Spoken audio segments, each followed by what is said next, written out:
Bicol Boy. Yan. Hello, boss. Salamat ako sa bossing natin. Ay, idol lang, idol. Idol. Yan, si Idol Bantam. Si Idol Batam. Ito, matagal na ito nagplano. Natupad ng kanyang isang hams. Uy, mga may isang hams. Yan. Pausa yung gusto. Ano na? Dalawa na natin na. Dalawa na lang yung boss. Dalawa na lang. Nagtao, kasi nakuha may isa. Ayun na. Mamalasin yung iba. Paano yung boss? Hindi mo na makakorte sa iba yun. Di ba ko baro? Matagal eh. Matagal eh. Oo. Paunahan na lang pala yan, dalawa na lang. Paunahan na lang. Swerte ko pala.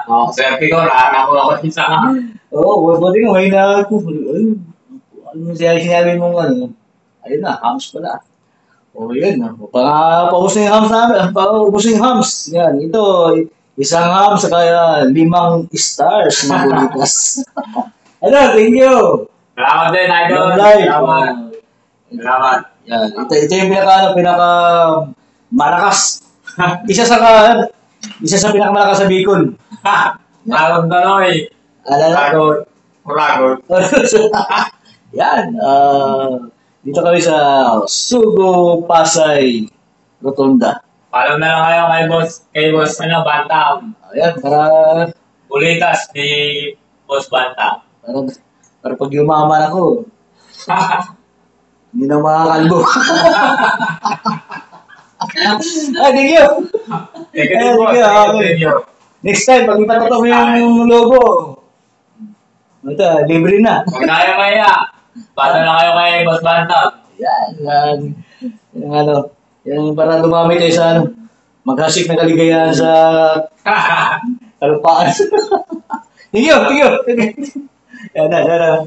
Yan guys. Naka-ready na. Tapos, yung ritual natin, yung ritual na hindi ka mawala yung ritual. Yan. Bakit daw may ritual? Yung sinasabi natin, bakit ba kailangan mag-ritual?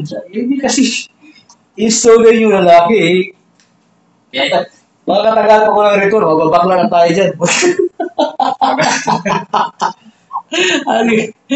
Ayan, Tiyo. Salamat sa yung palibring palibring puta, palibring paridors. Yan. Thank you.